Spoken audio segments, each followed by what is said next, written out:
Welcome, everyone, to the horror show. This is our Creature Craziness panel. Almost called it Monster something or other, except I thought that indicated too much of the old Universal monsters. So I changed it to Creatures because that's really what I wanted this panel's focus to be about. Because they are, in my opinion, the scariest things in horror movies when done correctly. So, that being said, welcome. I'm Cecil Laird. Fuego here. Derek Heron. Luis Hernandez. Marsha Parker. So that being said, the way we do this is our show is a horror variety show. You can get to us at youtube.com/The Horror Show channel. We do movie reviews, how-tos, comedy sketches, celebrity interviews, trailer reactions, news, all kinds of good stuff, all under the horror umbrella.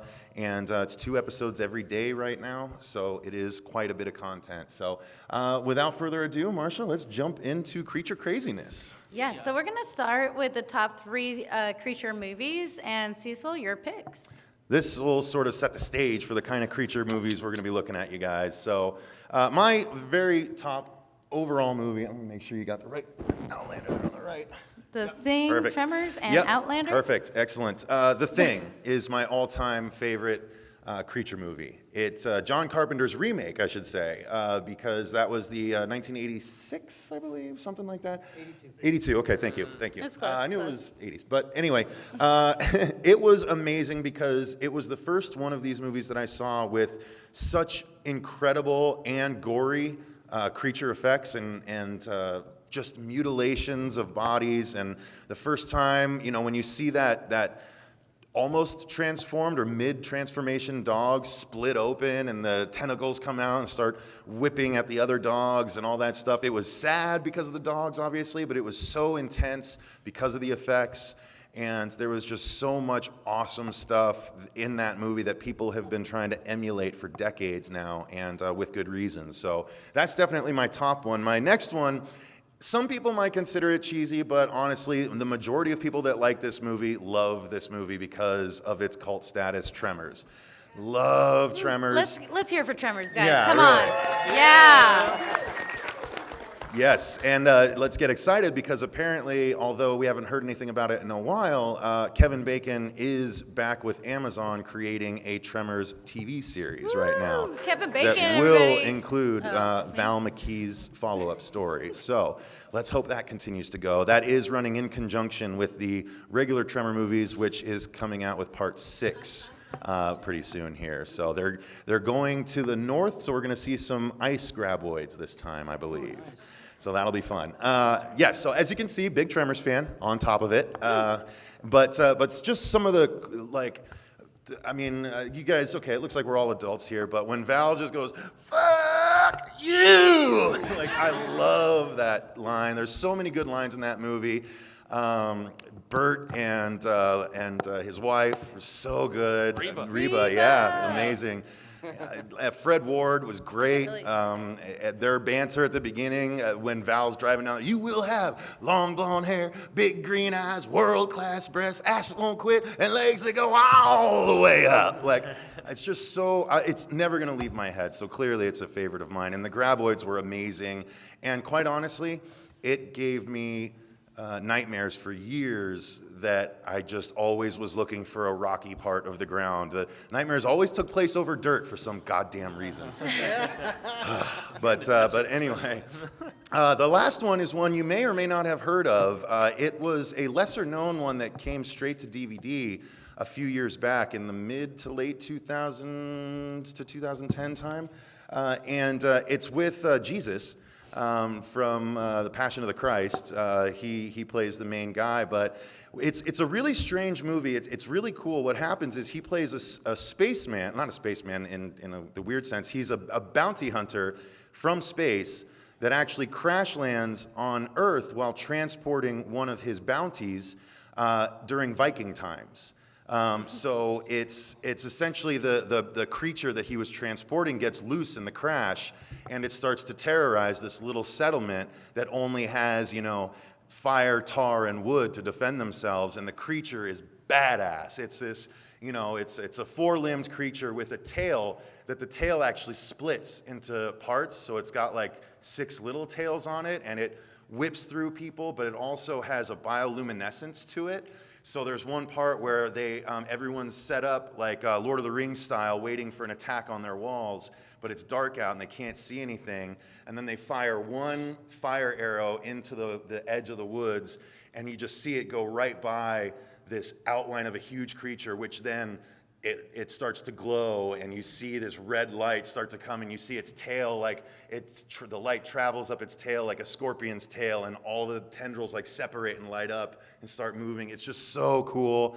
It's got a great twist towards the end, and they have to battle it with swords and arrows and all this really cool stuff. So if you haven't seen Outlander, definitely check it out. It's a badass creature movie. The creature is up there. I almost picked The Host. But I think the creature's even cooler than the creature from that Korean movie, The Host. So those are mine. All right. Well, let's get excited for Jaime Fuego. Yeah. Okay, so The Relic is my out of left center pick. It was actually one of the first creature films I got to see in a theater. I remember sneaking into it. I was like maybe 14, 15, something like that. And it was very much a combination of, aliens and, things of that nature. But I just love the kills in this were some of the most brutal that I remember seeing. I mean, there's this one particular scene where this guy is like caught. I mean, this is one that you're a big fan of, if I remember, man. It's got him like wrapped around and then like almost like insect-like jaws. It's got mandibles. Yeah, exactly. That's the word I'm looking for. And his head just gets lopped off. And I mean, you had Tom Sizemore. Not lopped off, literally pulled off. Yeah, like it's really slow and nasty. Awesome. Yeah. And Tom Sizemore was good, Penelope Ann Miller. It takes place at the Museum of Natural History in Chicago. The novel actually took place in New York, and yet New York's museum would not allow them to film it there. But both DC and Chicago were like, knock yourself out. And so, yeah, The Relic is awesome. It was really close between that and Mimic, but yeah. Number 2, Aliens is my favorite film of all time. I mean, it's either that or Clerks if I'm going like completely despondent as far as tone goes. Endlessly quotable. It's the best of all the films involving xenomorphs, in my opinion. It is my favorite action sci-fi shoot 'em up. But if I'm going to go really pure with it, The Blob is my favorite pure horror movie. Now, I know it's got some sci-fi tones in the fact that it's a creature from space, but the kills are some of the most brutal that I have ever seen put to screen. I mean, the football player at the beginning who you think is going to be the hero of the film, sorry guys, yeah, he ends up getting melted in a morose fashion. And I mean, they kill kids in this movie, which is gutsy, especially for any R-rated horror film to do, And the kid really felt to me like he deserved it. He was a little asshole, the one who got it in that movie. So yeah, some of the best practical effects that I've ever seen. They're working on a remake right now, which is supposedly going to have Samuel L. Jackson in it.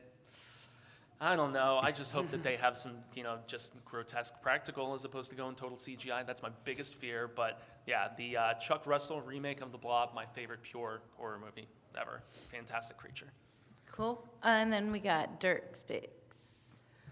All right, Monster Squad. I hope everyone has seen Monster Squad, or you have to see this movie.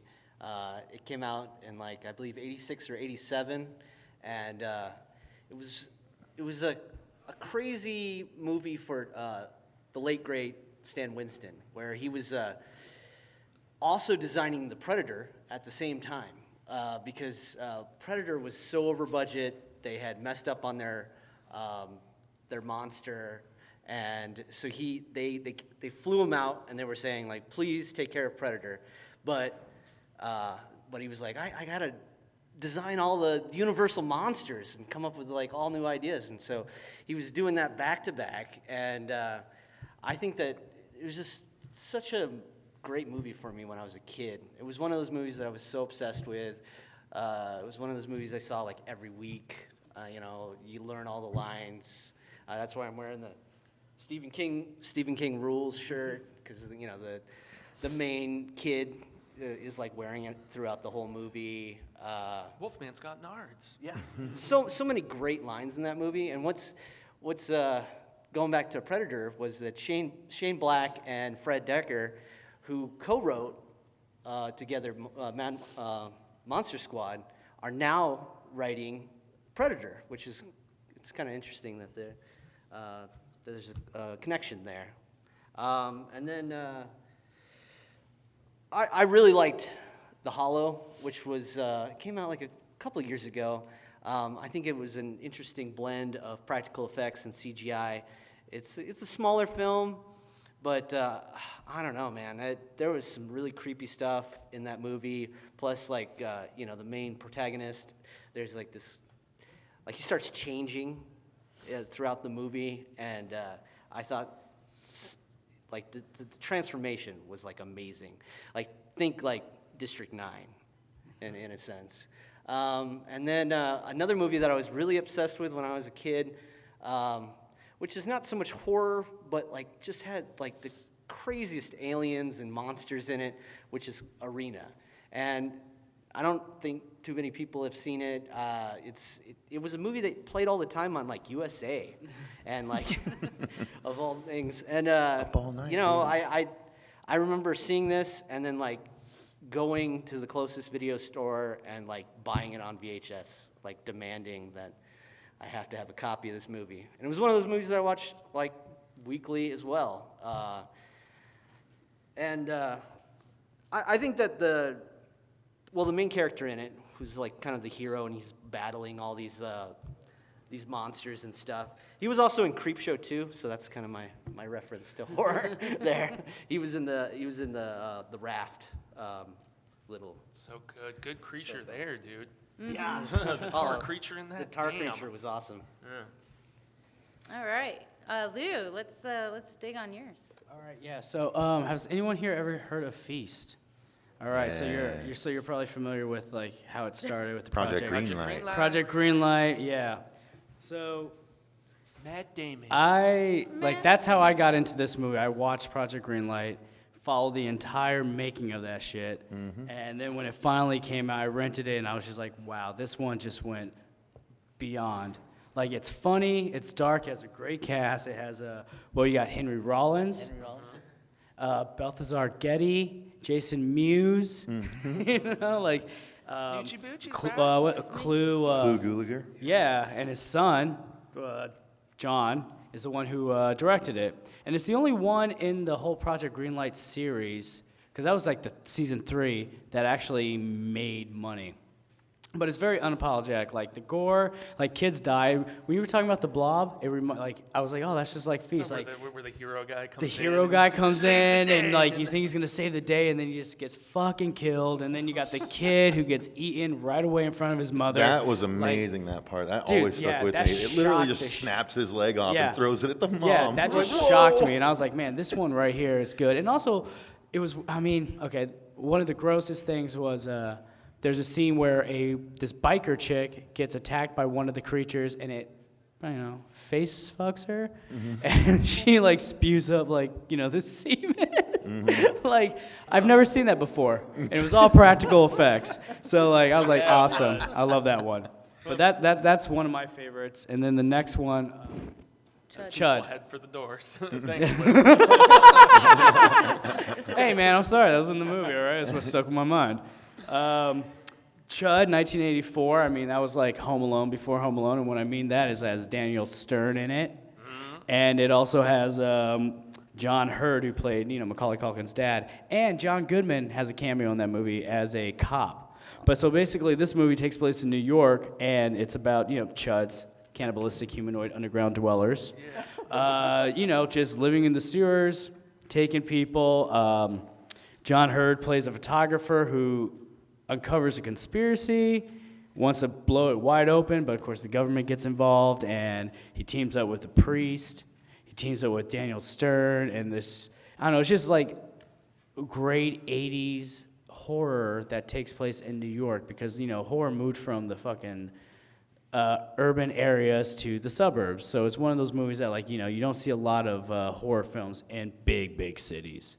So that one's, definitely one of my favorites. And then The Monster, which is a contemporary one. And the only reason why I chose that one is because I just love how it does have a creature, a very frightening creature, vicious creature, but that's not the story. The story is about a mother and daughter who, rekindle their love for one another in this really messed up situation.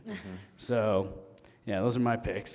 Don't you just love it when the monster brings us close together? Yeah, seriously, absolutely. that's what it is. Sometimes you need a monster to be should. like, oh, I love you, Mom. And I didn't realize it until that fucking werewolf came at us. and Well, try hey, to monsters eat you. brought us all together today. Yeah, exactly. Yeah. So, Yeah. it unites people. I love it. So I went not so back in the blast from the past, but I guess it could be now, thinking about my age. Pitch Black. I love Pitch Black. It was so cool. I just love the fact that, well, the creatures are awesome because they live in the dark. So they come out when it's dark. They're very strictly nocturnal, but the scenes when they have the lights on and then they just flash the lights and you just see that they're completely surrounded by these creatures with giant teeth just ready to pounce and murder you at any given moment. I just love it.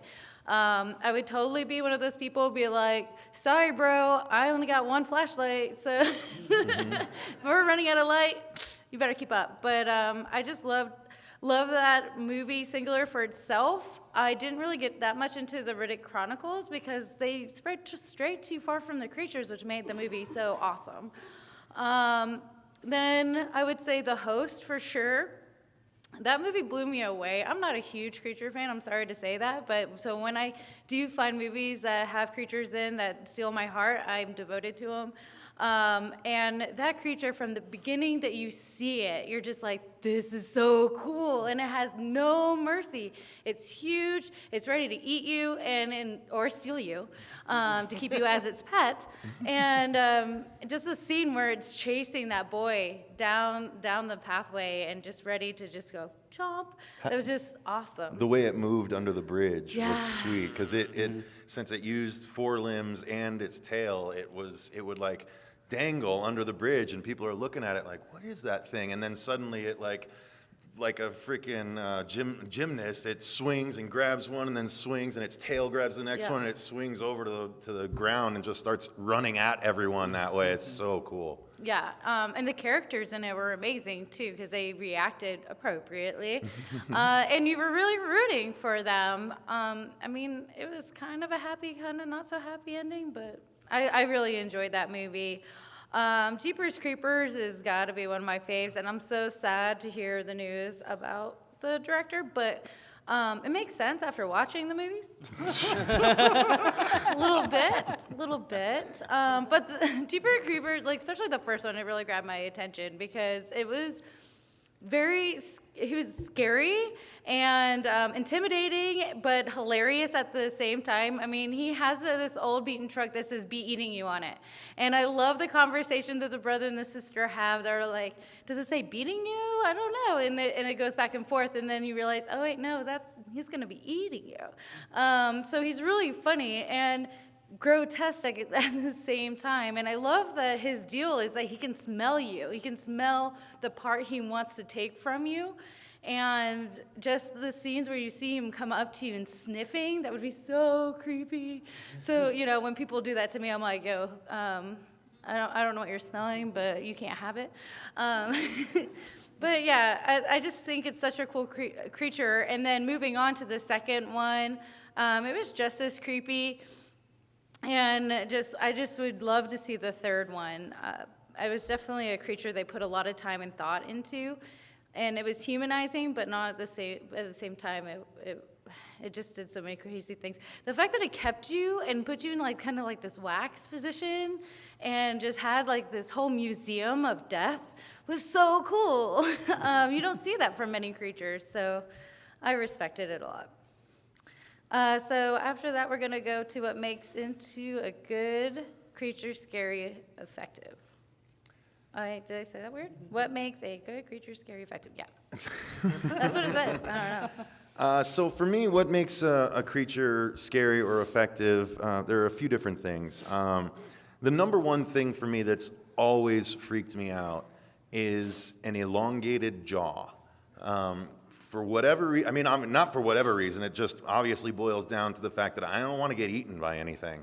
And so whenever I see that, especially, sometimes this might sort of veer into humanoid territory a little bit, but whenever that happens, like for instance in Tales from the Crypt Demon Knight, when the comic book loving kid is up in the attic towards the end and he's transformed and his jaw is like way down here and his tongue is like huge and flopping around, like that unnerves the crap out of me. So when a creature does it too, like when it unhinges its jaw, it's almost when humans become creature-ish. Again, if you've seen The Taking of Deborah Logan, there's a very creature-ish moment where, towards the end, someone has an unhinged jaw and is like eating someone's head. So it's really, really crazy. And so elongated jaws always get me. But outside of that, stealth, power, and the ability to rend. And I don't just mean claws, I mean something that can get in close without me knowing and literally just put their hands in a part of me and just rip me apart in one fell swoop. Like that freaks me out. And there hasn't been enough creatures like that. Like the Outlander creature could do something like that. The littler creatures that have to take little bites to get you, those don't freak me out very much. So has to be big, powerful, ability to rend, and if they've got an elongated jaw, that's just a little bit of extra piss that they'll get out of me. So there you go. So I'm gonna kind of piggyback off what you said about big, and I don't want it too big though. It's gotta have a superior size to the average human being. But if it's like a huge dwarfing thing, as much as I like a movie like Deep Rising, I mean the fact that they had the individual little tentacles with the mouths on them, that's what kind of saved that huge creature for me. Also, the less human, the better. I'm actually not as much a fan of like the slightly mutated humanoid. I like something that is more like an animal, than anything else. And then lastly, where is it? I like stuff that's otherworldly, whether it's coming from space or whether it's coming from like the depths of the ocean or something like that. I mean, that's the stuff, those uncharted territories really that the average human isn't as inclined to go to. The unknown scares me, and the ocean has always scared me. That's something me and this guy have in common. Mm-hmm. So much stuff in that can kill you and eat you and so on and so forth. So, yeah, that's my rundown. So I'm a big practical effects guy. Like I love like monster movies where it's a guy in a suit. And I've realized that one way to like make it more effective is to kind of cover the monster with KY jelly. That's kind of my thing. Like where I know that with the Thing, John Carpenter's The Thing, they had huge drums of KY jelly that they were just constantly just like lathering up the creatures, like between takes and stuff. They were just like just keep putting it on it, like creates this great shine off the creatures and stuff like that. Especially with the Alien movies, like those things were covered in KY jelly. So, I don't know. There was a time back then where, like, every creature looked very moist. And, like, that's something I think we don't have anymore. Like, they're not moist enough for me. Okay. Note to self, get stock in KY jelly and make a creature Seriously, feature. The wetter, the better. Right? Oh, jeez. Lord. Oh, boy. It's man. innuendo, bro. Is Jaime's face red? For me, it's less is more. Alien, Jaws, like The Void, to get something like the imagination is a lot more scarier than what's presented to you in the film, and if there's a creature out there, you see a silhouette, you hear a sound or a tooth, like if you don't see it all, like that's way scary. Your mind just starts playing tricks on you. So to me, yeah, it's less is more. I don't need to be popping out at me full-fledged, I see little snippets. Got to give me that in the third act. Well, yeah, maybe I gotta see the third whole act, thing at of the course, end. but like if you can keep going without, like if you can hold the movie without really revealing the creature and you're still scared, boom, that's a good creature right there. Just as long as there's some glimpses of the moisture, right? But yeah, yeah, of course. I can't. There's so many things I can say to that. So I'm going to go with movements because there's so many cool things out there. Like, I'm not a big creature fan. I'm kind of like those A weird... small creature fan? Yeah, like when you think of like the Demogorgon or something like that. Well, he's kind of big, but I don't know. Like you got a man in a suit, but they're using their movements to like really get you. When I see somebody moving like a spider, or just slow, creepy, and just those weird movements that people aren't supposed to do, or creatures that we don't see it every day, so it kind of has that effect like, oh man, if it can move like that, how is it gonna get me? Especially like when you watch Split and Beast. I know some people's opinions on that, but it was really cool because the way they fast moved and they moved so quick, like animal-like, but it just got that edge on you because you were like, oh man, like, how does he move like that? If he can move like that, how is he gonna eat me? So I just think movement is a huge thing with sound effects, obviously, because if you hear a really creepy sound in the background and you can't see that, you're like, okay, someone's coming, and it's just gonna give that suspense. It's gonna give you that ambiance that you need to get scared and be like, oh man, there's something coming, and I know I gotta get out of here fast. So definitely sound effects and sound design and movement for me. It's funny how contortionists have brought so much to the horror genre. Oh, gosh. Like, I think there was even a creature in The Void. I saw a Facebook video where it showed one of the actors that played a creature that is able to, stand up crab style and walk at you in a real janky way while he's like upside down, and it's like, yeah. Thank you. That's you, yeah. Did you play that part? No, I'm just kidding. No, I know. Yeah, I know. It's a really great little piece, and the actor, even when he's just doing that, it's super scary. Same thing as, the ladies that play the Grudge in the Ring. They use their movement to be scary, and when someone is in a creature suit and they're able to do that as well, it's definitely all the more effective. So I think that's a really good from point. Silent Hill. Yeah. I was waiting for that from you. It always goes back to Silent Hill for me. As it should. Okay, what makes creature movie not scary or effective? Okay, so for me, This I'm might take a while. gonna say goofy overall design or too shiny CGI. Like, we're past the point at which shiny CGI passes. That was maybe independent releases in the late 90s. It just doesn't work anymore. And so when you see that, it stands out so heavily. Like, now you see shiny CGI on TV shows because they don't quite have the budget to really pull off what, full movie studios can. So but I'm telling you, shiny CG or I forgot the other one I already said. Shiny CG or the goofy design. There's so many goofy designs out there. Again, a lot of them tend to be independent, unfortunately. But there are some goofy designs in the big screen as well. But when it's just when it's disproportionate, like I watch a lot of Face Off too, so the proportion is huge. Like, you can't have a massive forehead and like it tapers down too much. Like, it has to come together correctly, and if it looks wonky, I'm always focused on why does it look like that? Like, so didn't they catch how dumb this looks, on the lighting?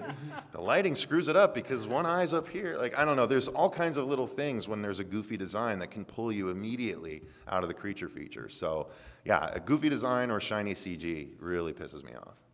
Cool. So for me, and since I'm so bloodthirsty when it comes to creatures, they have to kill stuff. I mean, just to see them, and cool design, that's one thing, but you have to really understand the danger that they pose, I guess, to all of your characters and stuff. Even more so, I get really upset when big creatures eat like dogs and stuff like that in movies. I don't know why. I guess it's because I'm a canine lover at heart, but yeah, there just has to be a legit threat. The fact that, okay, these things could devour me. That's why grizzly bears and great white sharks and stuff like that scare the crap out of me so much. So yeah, there you go. They have to be scary. And They gotta kill scarily. So I'm going to Scarily, piggyback yes. off you a little bit, Lou. Scarily. You said less is more. Well, yeah, I totally agree with you. And so when they show the monster too much, like, it just kind of takes you out of like the fear of it all. I think it's funny how you guys keep referencing The Void and how you guys like that movie. I hated that movie. I thought that they showed too much of the monsters. There was like one point in the movie where, like, the main protagonist like enters this room and there's like all these like undead kind of creatures and stuff like that. Yeah, but and it was shot so low lighting. It was. yeah, but you could still see that like it's like a bunch of people in suits. Like it didn't look great. Like they showed too much of it, and then like you could see like the head dangling off of like a dude, like it. Just because like he had broke his neck or something like that, and I was just like, man, this looks so corny. I don't know. I thought that whole movie was corny. I don't know. It was a man. total ripoff of Hellraiser. Hellraiser 2. Yeah, and the Thing, which like when they say like, oh, this is the next thing, I'm like, no, the Thing is like in its own category, and nothing can be compared to the Thing, especially the Void. So showing too much of the creatures is a problem for you. Okay, got it. Yeah. For me, it's really crappy CG, and my comparisons are the John Carpenter Thing and then the Thing prequel that they did, and especially one scene when the creature comes out of the examining room, and it reminded me of like Men in Black, like one of the alien. Like I don't know, I just don't like CG creatures all that much. What's a bummer about that movie too is that it was all practical effects at first, and then And they went back just and they went to CG'd CG. over. Yeah. Yeah, And I it was turned like- into Harbinger down. Yeah, so- when I saw like a documentary about the making of that, I was like, where was that in the movie? Exactly. Yeah. No. I mean, there's a perfect combination of blending CG and practical, but when you go to CG, I mean, especially if you don't have the budget for it, it really shows, and that can just suck me out of a movie like instantly, you know. So really horrible CG. Totally. I'm gonna go with the director can ruin a creature. Give The me an reason- example. The reason why I'm just saying that is because creatures can be such a hit and miss, and if you don't present it in the right way, you're not getting the right shots, you don't have the lighting set up, or the believability factor of like, why should I be scared of this creature? If you're not selling the movie, you're not going to sell the creature, and I want to be scared. So if it's just some, you can't. I don't know how to explain it. I guess obviously, but just. I guess that's not a good. Do you No, have, I do you have You an know what I mean? example? Like- Do you have an example No, of like I can name a give movie? you an example, Yeah. like right off the bat, Alien Covenant. It's just so surprising. Like, here's a guy that starts a franchise, and then, like, he tries to make, like, an Aliens movie. Like, and, like, where, James you're Cameron finally aliens seeing, movie, James Cameron, where you're finally seeing some military action, multiple creatures and stuff, and then, like, there's just so many corny scenes with these, with the xenomorphs. And you're just like, what? This is not scary. It's like, what is going on in this movie? Yeah, I still haven't seen that movie. I don't Oh, know. man. Anything on sci-fi, I would say. Anything Yeah. from Full Moon. I mean, you don't watch the 1995. sci-fi movies because you think you're going to get scared by the creatures. You watch it because you know you're going to be entertained by the cheese. And it's just, besides Sharknado, there's really was nothing that was worth watching for me. Yeah, well, if I want cheese, I'll watch like Trauma or something. Yeah. And that's way better. Man, that's Yeah. Toxic Avenger. Killer I don't know. Sergeant Kabuki Man. So what's next then, Marcia?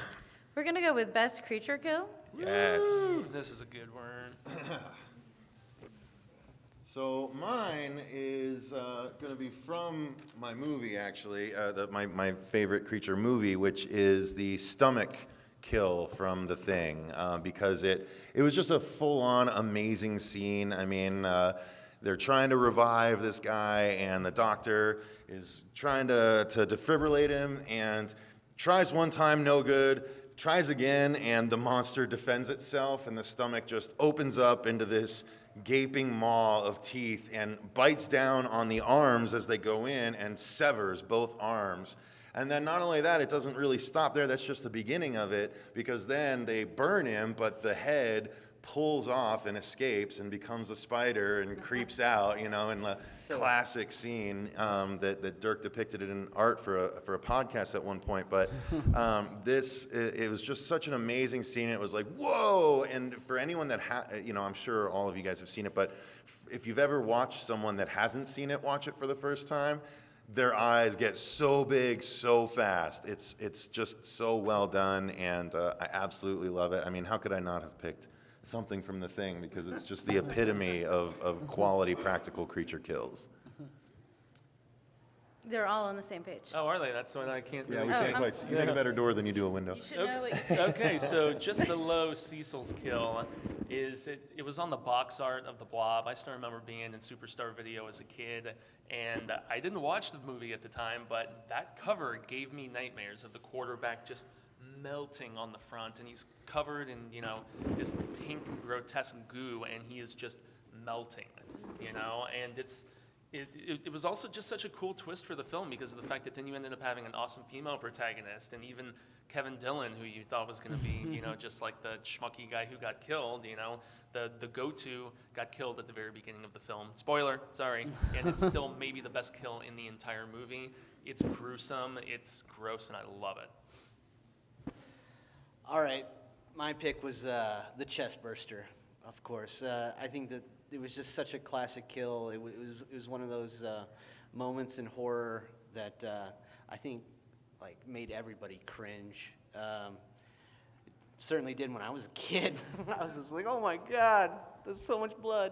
And they didn't give it away in the trailer. Yeah, and they didn't give it away in the trailer, that was another thing that was wrong with the Alien Covenant is they gave all the best parts away in the trailer. That's Well, why they you don't didn't- watch trailers. You don't like They didn't you don't even- like Oh Alien no, Covenant. I was so upset with Covenant. He's been talking about this movie Yeah, for 3 days. All week. let it alone.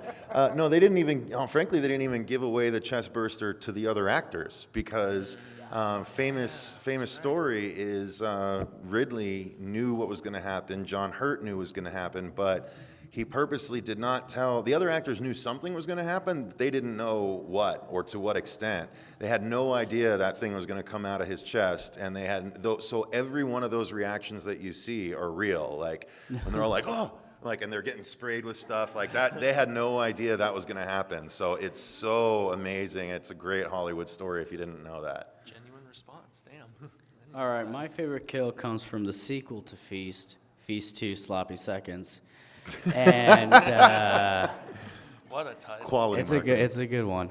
And what's so great about this is it's a moment where the survivors are on the streets and a woman has a baby and she leaves her baby in the car. They're on a roof. A guy goes in to save the baby, trying to run away from the monsters, and he's doing everything he can. And there's this slow-mo moment where he's running. The baby sees the monsters are chasing it. The guy's like, I'm just gonna throw the baby. And it's this beautiful, angelic moment of the baby just flying through the air. And then it lands, and the minute it lands, the monsters just come in and rip it to shreds, on camera. And I was just like, holy shit. I was like, I thought the kid dying in the first one was bad. This is what the fuck, man? You just killed a baby. That's some heartwarming filmmaking, It's so bad. It's so sad and horrible. So yeah, that's my favorite kill. Wowza. So, has anybody watched Jurassic Park or World in here? Yeah, gee, you think? Are we fans of this? Yeah. Yeah, okay.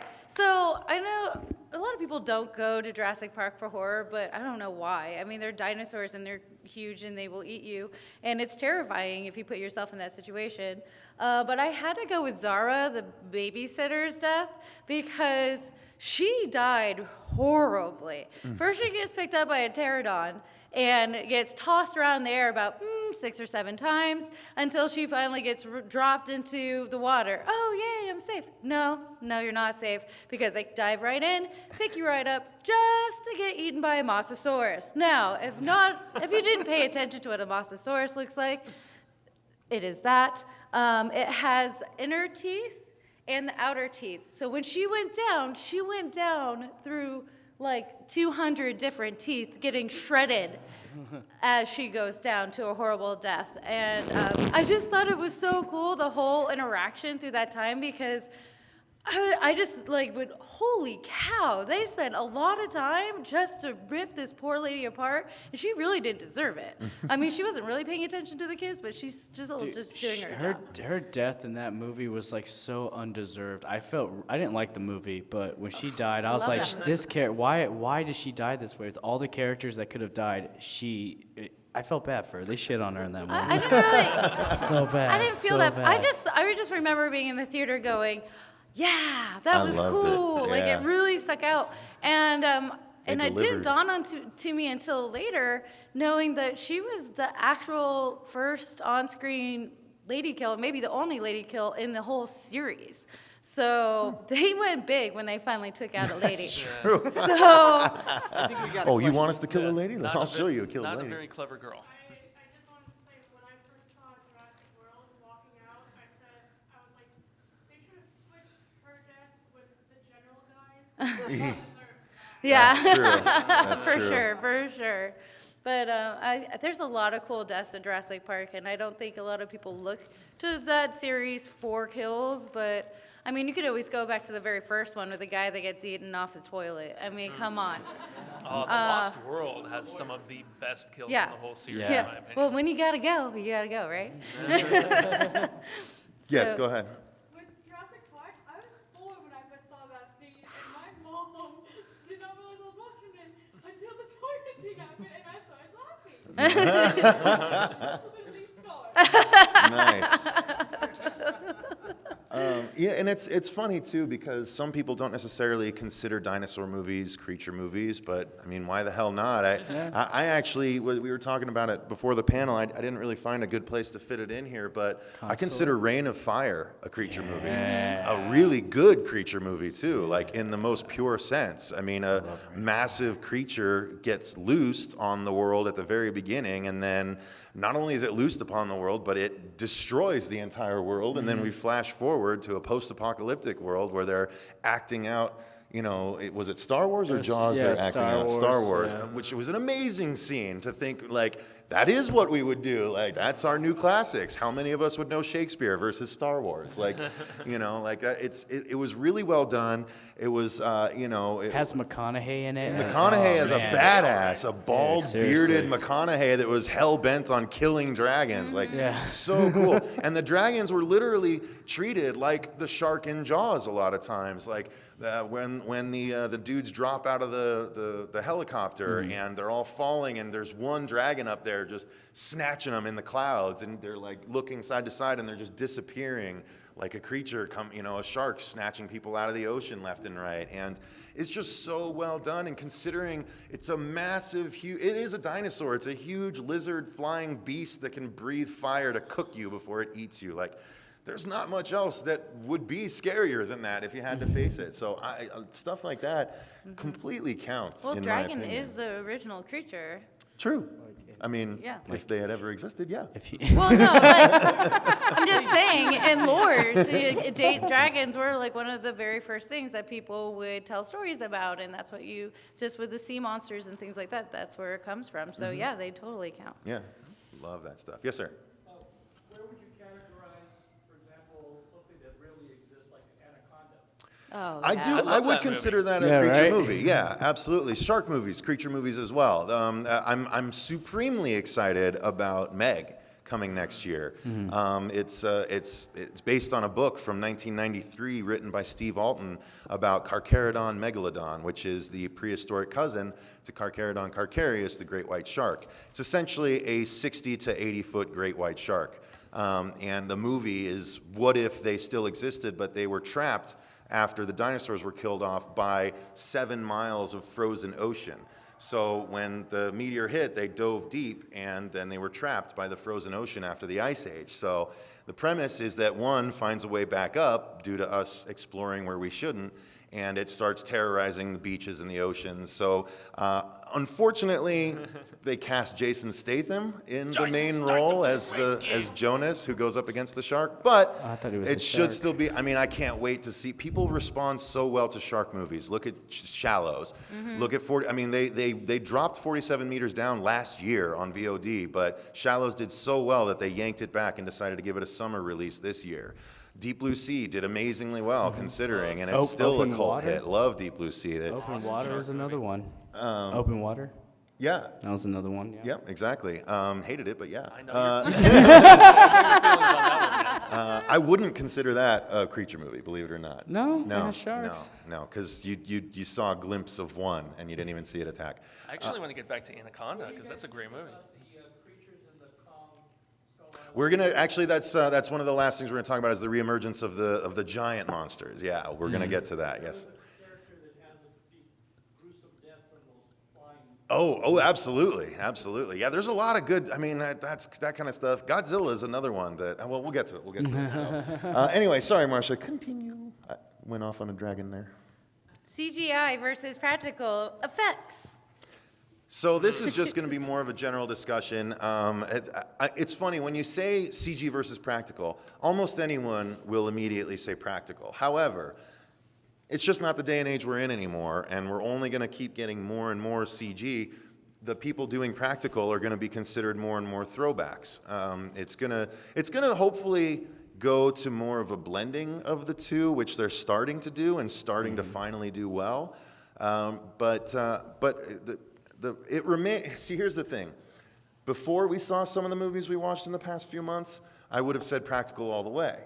But now I've seen some people trying to do some practical things that haven't been quite as successful, and I'm like, well, maybe not all the time. Maybe not all the time. And when there's really enough money for the CG creature to look really good, like Gollum, Gollum's a great one, especially in the more recent ones. He took a huge jump between Lord of the Rings and The Hobbit. But yeah, I mean, you can see the writing on the wall, the Apes movies that are coming out, like crazy CG quality. And can you imagine if they put that sort of effort and money into, a CG creature that looked just as good as an ape? And you got your Andy Serkis or whoever to do the movement stuff that Marcia was talking about earlier, to really sell the nastiness and the creepiness and the wrong movements of a real badass CG creature. So while my first inclination is to go practical right away, I don't really know anymore. It's become a case-by-case basis for me. Yeah, it's all about a healthy balance for me too. Is that, I mean, you can have a practical creature and then maybe augment it with some little CGI touches here and there. And I'm all about the mocapping though, man. I mean, just having those natural movements, because that's one thing that I've seen, from certain pure CGI creatures. They don't move like something that looks natural. It almost like draws you out of the experience a lot of the time. Yeah, I think that there needs to be like a good blend between the two. I think that they can work together, like Guillermo del Toro does it all the time. And, from Pan's Labyrinth. Amazing. Pan's Labyrinth. That was such a great movie. And there's a lot of practical effects in that movie, but they add the CG so they can hide his feet and stuff like that, The underground marketplace in Hellboy 2 is amazingly chock full of great creatures. So good. And we see it in the new Star Wars movies too, like where, there's a blend, and it can work. They can work together. I always side with practical because once again, like if you edit the movie well enough, then like you can still feel that creepiness from a guy in a suit. So I don't know. I love practical, but CG works occasionally. I'm just gonna say what you guys just said. Seriously, I mean, Okay, Marshall. like I love. Moving on. I love practical a lot, like Hellraiser and the Thing and all that's great. But no, yeah, I mean, War of the Planet of the Apes, the CG in that looks phenomenal. Like everything James Gunn has done in like the Guardians films, I think is a perfect example of blending both worlds. Like, there's room for both, but always keep practical in the back of your head. I think like nothing changes that. It's good seeing stuff in camera. If you can get away with something in camera, it's like more impressive to me than just we'll do it in post. That's actually not a bad way to think of it. If they could do a CG creature but give it the physics of a practical effect. If they somehow, I'm sure they try and do that, but that's part of the problem, is that a lot of CG creatures that are unsuccessful don't seem to have the laws of physics exactly applied to them correctly. Yeah. Movement, man, like yes. I was saying. Yeah. And you still see, sometimes they don't get it quite right. They're looking just off from where they're supposed to be looking, I'm going to say it depends, because it really does depend on the creature that you're building and trying to sell. If you can get away with practical, then awesome. Like you I imagine with the upcoming It coming out, there's gonna be a mix, but I'm hoping it's gonna be more practical than CG, just given what the characters it should be. And then when you go to something like Life with the alien, it was incredible what they did because it was all CG, but it felt so organic that it was believable, and I wanted more of it, especially the things that it did as it grew and the life grew. You're just like, oh my gosh, this thing is amazing. It's gonna take over the world. No spoiler. Spoilers. That wasn't a spoiler. So it really just depends on what you're looking for out of your creature. And it kind of goes back to the director, like, hey, what are you trying to sell? What are you trying to get these people to be scared of, and what makes sense to the movie? Yes, lady in the dress there, I think. I'm a big fan of like the humanoid creature type, but wouldn't you consider like Slither a good blend of what would be like practical with like a CGI filter? Like they have the movements, it have the scary, but it still had enough to blend it into this like That big round lady is amazing. James Gunn, once again. I mean, James Gunn, yeah. in the beginning, and they have the moisture. Yeah. There was a lot of loot. He was very moisture. moist. Very moist. Yeah. fantastic creature movie, by the way. Slither's awesome. Yeah. So again, and then that just proves a point. I mean, you just got to know your material and work with it and make sure you're bringing what the audience needs to be scared of that creature or be fascinated by it. It doesn't have to be scary for you to love it, but yeah, yeah, or hate it. Yeah. But Yeah. yeah, isn't that like kind of the reactionary response that happened with Star Wars, though? They went all CG in the prequels, and then for the new ones, they're like, let's do a nice, healthy balance of both. So you don't need to be a one-trick pony. You can strive for jack of all trades status, and do it well. Like if you just had $1 billion to spend on a movie, make it all CGI. Yeah. Why not? We don't need actors. We don't need no stinking actors. Avatar, I mean, there you go. There's Yeah. a blending of, CGI and practical. True. Yeah. And 3D and 3D technology, too. Yeah, practical. Yeah. Did it? The way they shot that movie is unbelievable. The story was So, okay. what's our last category, Masha? We're I gonna think we go touched to on the it. reemergence of giant monsters. Yes. To finish this up, we got 8 minutes, y'all. Yeah, so basically, you guys all know that giant monsters are back in vogue, largely thanks to, once again, Guillermo launching Pacific Rim. It basically showed, people do want to see this stuff. I loved the trailer when I saw it. I was like, yes, finally, giant monster movies. And, Godzilla as a kid, while the rubber suit Godzilla stuff didn't get me, the idea of the giant creature did. I was 16 when the new Godzilla, or 17 when the Emmerich Godzilla came out. Matthew Broderick. But that honestly scared me more than the rubber suited Godzilla at the time because I started to have, again, dreams. My creatures follow me into my dreams too much. And I would dream that I was in a city and there was something attacking and I would think I was just around the corner and getting away. And then it would turn the corner and cross my path again. I'd try and run the other way, just knocking stuff out of the way the whole time. And it would turn the corner again and just block my path. And it just, and honestly, that moment in Pacific Rim really played to that fear in me, where when you find out the Asian girl's backstory when she was a little kid, a kaiju attacked, and it was a big crab kaiju that was coming. It was chasing after her down this little alley before one of the big robot guys came and took it out. But it was so scary that it was just this little girl in the middle of this huge city buildings, but dwarfed by this massive crab creature coming at her. So I love the fact that we're getting more of this stuff. The Godzilla we got was not what I wanted, although the Godzilla parts were cool, especially the end when he took out the last Muto with his breath was amazing. And Kong Skull Island was really fun, and like this gentleman brought up, there's some badass kills, especially the giant spider. Yes. The biggest spider I've ever seen put to film was in Kong Skull Island, and you don't think about the fact that a spider's leg could impale you Cannibal Holocaust style if you're not paying good enough attention. They were going to do it in like a PG-13 It was Yeah. PG-13, and they went for it, man.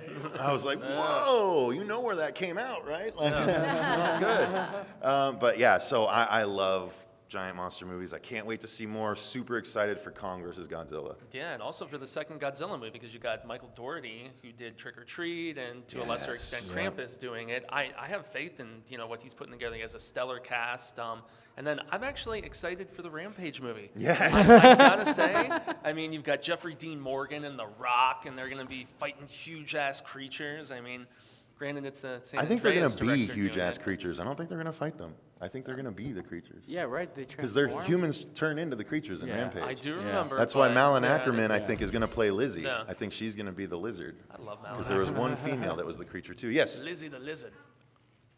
I was really excited about Godzilla, but for me it had way too much human interest.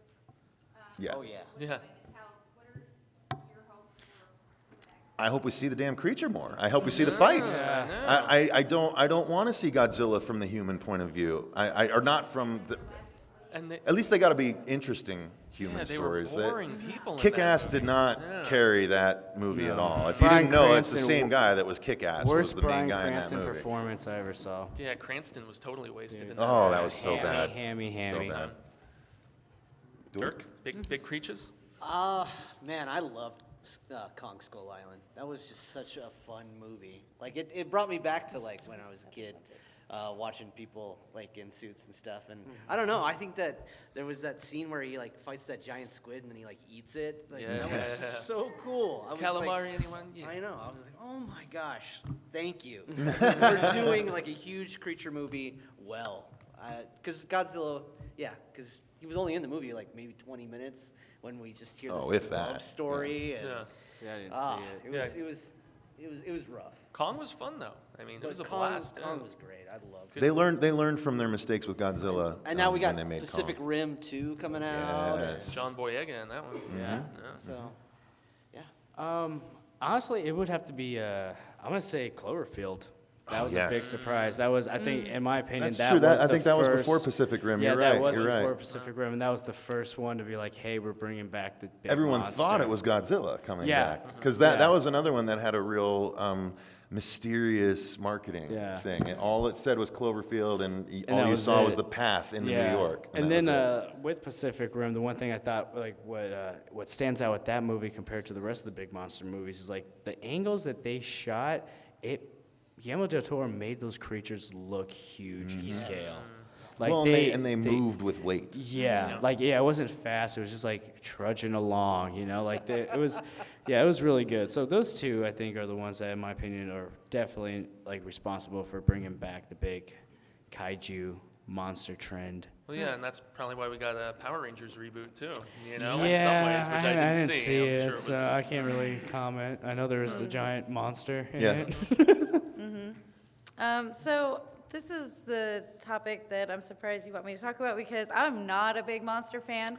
I thought And it was the just big reason- apes. The reason why is because it's not about the monsters. It's just showing like the worst parts of humanity possible in almost every single one of those movies, except for Cloverfield. And I'm glad you said that because that was like one of the only ones I was like, oh, finally, this is about the monster and not the monsters of humans. So that's the biggest thing that I have with the giant monsters because to me, a lot of the times the movies are more of a reflection of the bad side of our species, which I don't want to watch that. I already know it's awful.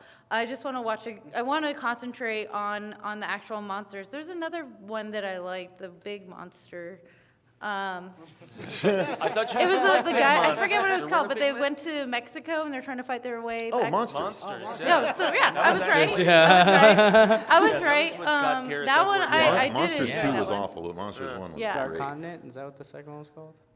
Dark Continent. Yeah, Dark Yeah. Continent. Yeah, it was And terrible. and I just think big monsters are misunderstood. I think they just want to live You're happily. right. That you would like that because there was even a moment where where a monster, like there was a monster confrontation, but they got kind of left alone, sort of thing. It was really, they showed a different aspect to giant monsters in that one. Well, I Yeah. mean, Marcia, you actually make a good point about, just humanity and how horrible they are because, I mean, look at the original Godzilla movie. The creature was created because mankind was experimenting with nuclear weapons trying to kill each other.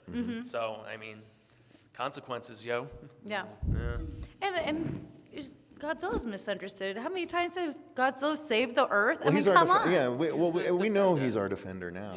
Yeah, but still, I don't like to shoot first, ask later. Just You know, it would probably I'm sorry, a lot of behoove me in the people last died, minute to but- touch on the Shin Godzilla movie, the reemergence of Godzilla back over in Japan, because the last one before that was Final Wars in 2004.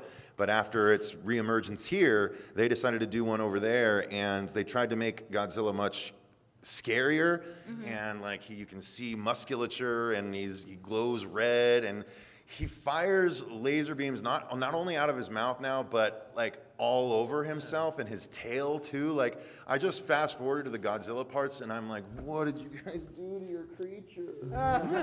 It's so bad. So I would recommend avoiding Shin Godzilla, although it did well enough that it was like one of the biggest movies over there in a long time. So they're gonna do sequels, but not a fan. I'll take the CG Godzilla over that any day. Or listen to the band Gojira instead. Yeah, there you go. All right. Well, it sounded I like- think that's our time, you guys. Yeah. So thank you guys very much for joining us Yeah, for Creature thank you guys. You Craziness. guys are We wonderful. appreciate it. Gracias, You're y'all. beautiful, all of you. If you're interested, make sure you subscribe to us at youtube.com/The Horror Show channel. Again, we have over 1,000 episodes of content. We do 2 every single day right now, although this week has been 3 every day. And so we've got a lot of celebrity interviews that we did at Mad Monster last week coming up in the next month. So thank you And- guys very much.